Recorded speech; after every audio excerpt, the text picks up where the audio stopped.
एक और बहुत ही इंपॉर्टेंट पॉइंट आता है कि जब हम एफयूटी या स्ट्रिप मेथड को यूज़ करते हैं तो सारे बाल एक साथ बॉडी से बाहर निकाल लिए गए। वो जो स्ट्रिप है वो बाहर आ गई। अब उसको निकाल के कट करने में जब जितना टाइम लगेगा उतनी देर वो बॉडी से बाहर है और धीरे धीरे हेयर की रूट जो है वो डेड होने लगती है, वो अलाइव नहीं रहती है।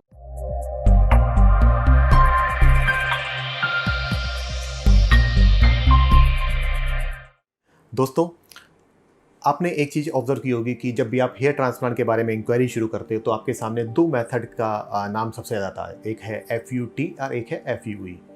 और सभी लोग इसमें बड़े कंफ्यूज हो जाते हैं कि उन्हें एफयूटी कराना चाहिए या उनको एफयूई कराना चाहिए। तो आज का जो मैं डिस्कशन आपके सामने करने चाह रहा हूँ उसका मेन मकसद है कि मैं आपको एफयूटी और एफयूई में कौन सा अच्छा आपके लिए रहेगा उसके बारे में मैं आपको जानकारी प्रोवाइड कर सकूँ। नमस्कार दोस्तों, मैं doctor Gaurav Garg, dermatologist, trichologist and hair transplant surgeon at Derma Life Skin and Hair Clinic, New Delhi. जैसा कि आपने सुना है कि हेयर ट्रांसप्लांट को करने के दो मेथड हैं, एफयूटी और एफयूई। जिन लोगों को नहीं पता है मैं उनको बता देता हूँ कि एफयूटी में स्किन में एक कट लगाया जाता है, स्किन का एक पीस निकाल लिया जाता है, जहाँ पे कट लगा है उस जगह को हम स्टिचेस कर देते हैं। अब उस पीस में से स्किन के पीस में से हम बालों को अलग अलग करते हैं, जड़ के साथ उसको अलग अलग करते हैं और उनको फिर हम गंजे एरिया में इम्प्लांट करते हैं। जबकि एफयू में हम एक बहुत फाइन इंस्ट्रूमेंट का, एक छोटे इंस्ट्रूमेंट का हम इस्तेमाल करते हैं। डायरेक्टली हम उस इंस्ट्रूमेंट से हम बाल को उसकी जड़ से डोनर एरिया से निकाल लेते हैं। तो आखिर हमें एफयूटी कराना चाहिए या हमें एफयूई कराना चाहिए? तो आपको मैं एक बहुत जनरल चीज़ बता दूं कि पहले ज़माने में जो भी सर्जरीज होती थी, चाहे आप पेट की सर्जरी करा रहे हो, तो वो सारी ओपन सर्जरीज होती थी। मतलब कि हम एक बड़ा लंबा कट लगाते थे पेट में, ओपन करते थे पेट को और फिर सर्जरी की जाती थी। फिर धीरे धीरे देखा गया कि भाई अंदर तो हमें छोटा सा काम करना होता है, जिसके लिए हमें पूरे एब्डोमेन को, स्टमक को पूरा ऊपर एक कट कर लगाना पड़ता है। तो ऐसा क्या किया जाए कि हम बिना स्किन को कट करे हम जो है अंदर पेट के अंदर जा कर के सर्जरी कर लें। तो फिर सर्जरी स्टार्ट हुई, लेप्रोस्कोपिक सर्जरी। तो उसमें एक जगह से हम इंस्ट्रूमेंट डालते हैं, एक तरफ से कैमरा और दूसरी तरफ से सपोर्टिव इंस्ट्रूमेंट डाल करके हम सारा वीडियो कैमरे पे देख करके हम सर्जरी कर लेते हैं। सेम वे जो हेयर ट्रांसप्लांट है, हेयर ट्रांसप्लांट में पहले जो मेथड था उसमें था कि पूरा कट लगता था, स्किन का पीस निकाल लिया जाता था, वहाँ पे टाँके आ जाते थे। तो टाइम के साथ देखा गया कि यदि हम एक बहुत फाइन इंस्ट्रूमेंट बनाएं जिससे कि हम डायरेक्टली बाल को उसकी जड़ के साथ उस इंस्ट्रूमेंट से निकालें तो हमें स्किन में कट लगाने की ज़रूरत नहीं पड़ती है और हम बिना कट लगाए जो है रूट को डोनर एरिया से आसानी से निकाल सकते हैं। तो इस तरह से एडवांसमेंट शुरू हुआ हेयर ट्रांसप्लांट में एफयूटी से, फिर हम एफयूई की तरफ बढ़े। अब जो डॉक्टर्स डेफिनेटली जो सीनियर हैं, जो 30-35 साल से हेयर ट्रांसप्लांट कर रहे हैं, तो उन्होंने एफयूटी ज़्यादा किया होता है। तो definitely they are skilled in FUT और उनको एफयूटी बहुत पसंद आता है। और जो न्यू जनरेशन है जिन्होंने अभी पिछले 15 साल से हेयर ट्रांसप्लांट शुरू किया है, दे लर्न एफयूई ऑल्सो, और उन्होंने एफयूई पे इतना कमांड कर लिया कि उन्हें एफयूई ज़्यादा अच्छा लगता है। तो हमेशा एक पेशेंट को कन्फ्यूजन रहता है कि कुछ डॉक्टर जो हैं वो एफयूटी टेक्निक के बारे में बताते हैं और कुछ डॉक्टर एफयूई के बारे में बताते हैं। पेशेंट कन्फ्यूज रहता है। तो आपको कन्फ्यूज़ नहीं होना है, ये सर्जन की स्किल पे पहले डिपेंड करता है कि सर्जन कौन सी टेक्निक के लिए कंफर्टेबल है। हाँ, अब आपको कुछ चीज़ें क्या ध्यान रखनी है कि देखिए, यदि हम स्किन का एक पीस निकाल रहे हैं, डेफिनेटली वहाँ पे टाँके आएंगे और उस स्किन के पीस में जितने बाल हैं हम उतना ही यूज़ कर सकते हैं। तो जो वो स्किन का जो एक पीस रहता है वो जनरली 21-22 सेंटीमीटर की उसकी लंबाई रहती है, करीब वो 1 या 1.5 सेंटीमीटर चौड़ा रहता है। तो उसमें से करीब 2200 के आसपास ग्राफ निकलते हैं और जो 2200 ग्राफ निकलेंगे वो आपके ये फ्रंट एरिया को ही ट्रांसप्लांट कर सकते हैं। क्योंकि यदि आप देखें तो यहाँ से लेकर यहाँ तक यदि किसी का हमें ट्रांसप्लांट करना है तो हमें 7000 से 9000 ग्राफ की ज़रूरत पड़ती है। तो एफयूटी से बड़े एरियाज़ को करना एक्चुअली पॉसिबल नहीं होता है, हमें डेफिनेटली एफयूई का ही सहारा लेना पड़ेगा। एफयूई में कैसा रहता है कि हम ये पूरे एरिया को, पीछे का ये जो पूरा एरिया है साइड और इधर साइड, इसमें जो स्टेबल डोनर एरिया है उसको हम चूज़ करते हैं और उसमें से हम बालों को निकाल लेते हैं।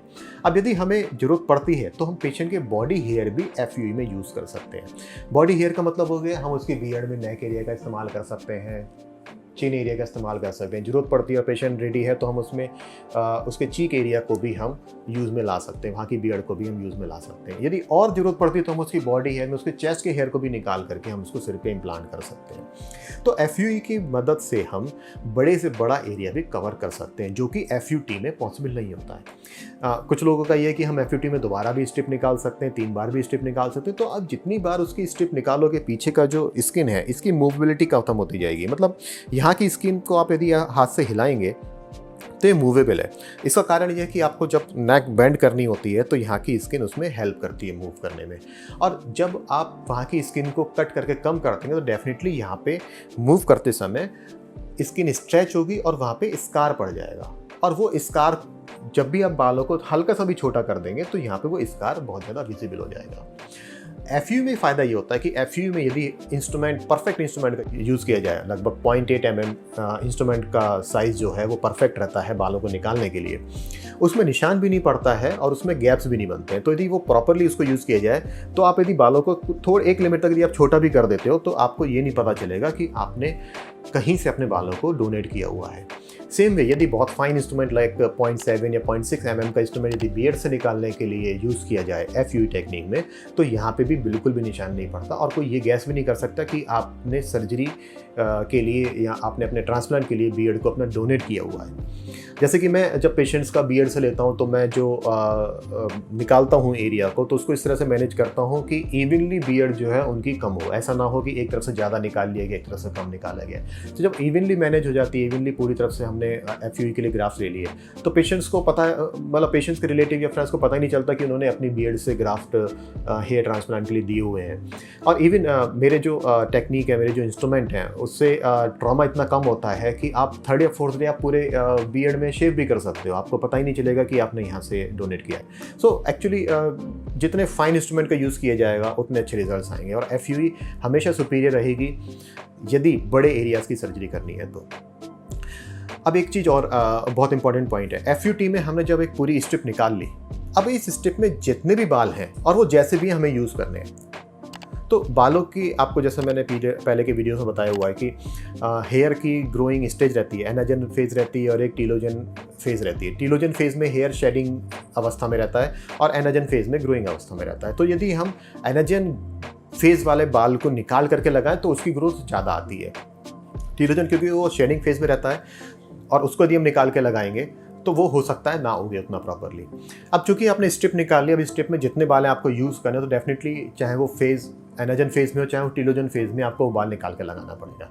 हालांकि जब हम FUE यूज़ करते हैं तो हम चूज़ कर सकते हैं कि हमें कौन सा बाल लगाना है। FUE में हमें दिख रहा होता है कि ये बाल मोटा है, ये बाल पतला है, तो जो बाल मोटा है वो एनाजन फेज़ में, हम उसी को चूज़ करते हैं और इसी को निकाल करके हम ट्रांसप्लांट करते हैं।